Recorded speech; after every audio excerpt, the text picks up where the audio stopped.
Here are 10 tips for a great virtual parent-teacher conference. Tip number 1, equity is everything. Consider, can the caregivers access your virtual conference? You could send out a doodle form to ask parents to give your feedback about whether or not they can attend the conference. You could call them, you could email them, or you could check in.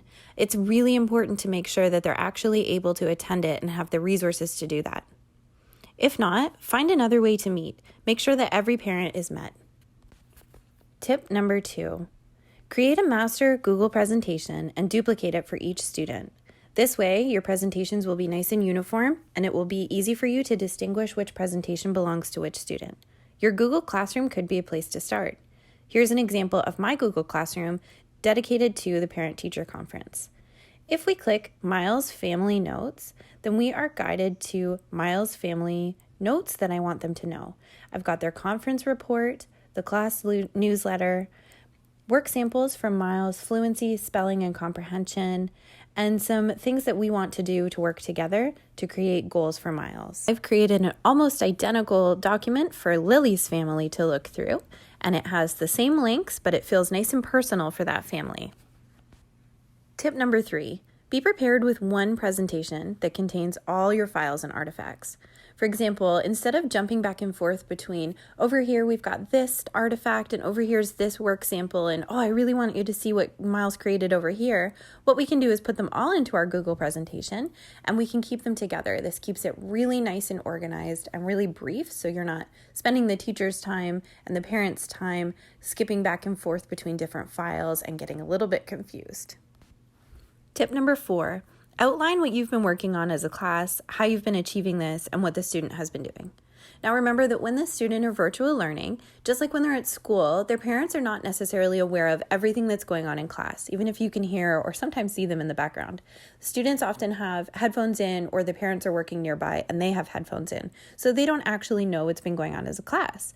So again, in your Google file, make sure you've got some work samples of what's been going on as a class. You can also let them know where your child has been going, how they've been achieving, and what the student's been doing specifically. This is a really great time to ask the parents a lot of questions about what they've been noticing about the child, what the child has been bringing up, and the work that the child has been completing in class. This is also a really great time to let them know how you've been assessing the child, whether you've been able to assess the child, if the parent has been able to send in samples of the child's work, and if not, maybe if you can troubleshoot some ways that you can see some samples of the child's work if they haven't been sent in.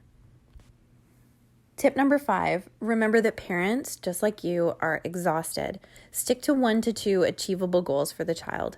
For example, if you want the child to be working on fluency, which is something that my own student in my class is working on, then give them 1 way or maybe 2 that they can be working on fluency with their child at home. They have a lot on their plate. This is a really difficult time in everyone's life, and we want to keep everything clear, but also manageable and achievable so that the child feels like they've made some accomplishments this year.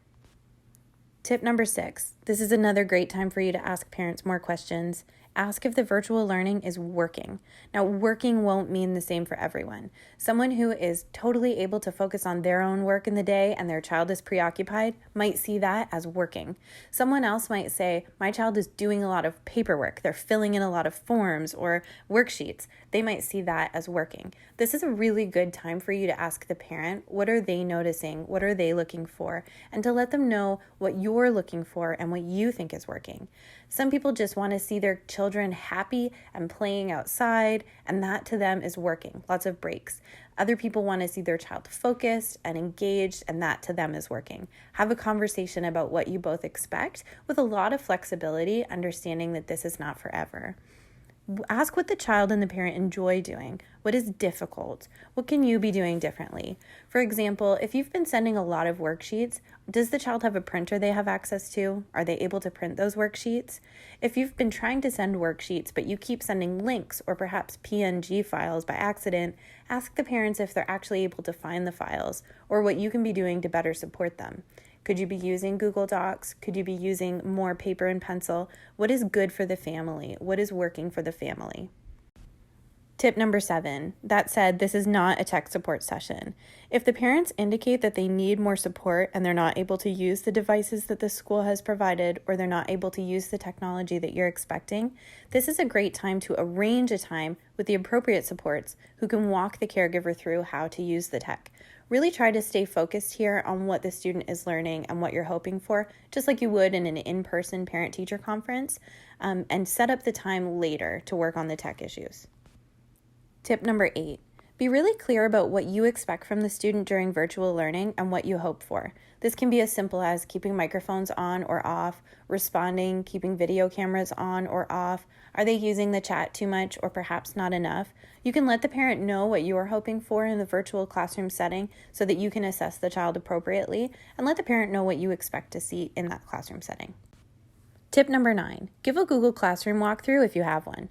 So a few ways to do this would be you could either create a video of how to walk through your Google Classroom as a demonstration that the parents can come back to later, or you can use this time to walk through your Google Classroom in real time, send the parents a link, let them click on everything, and allow them to ask questions. Finally, tip number 10, I've said this before, make room for questions. Consistently ask questions.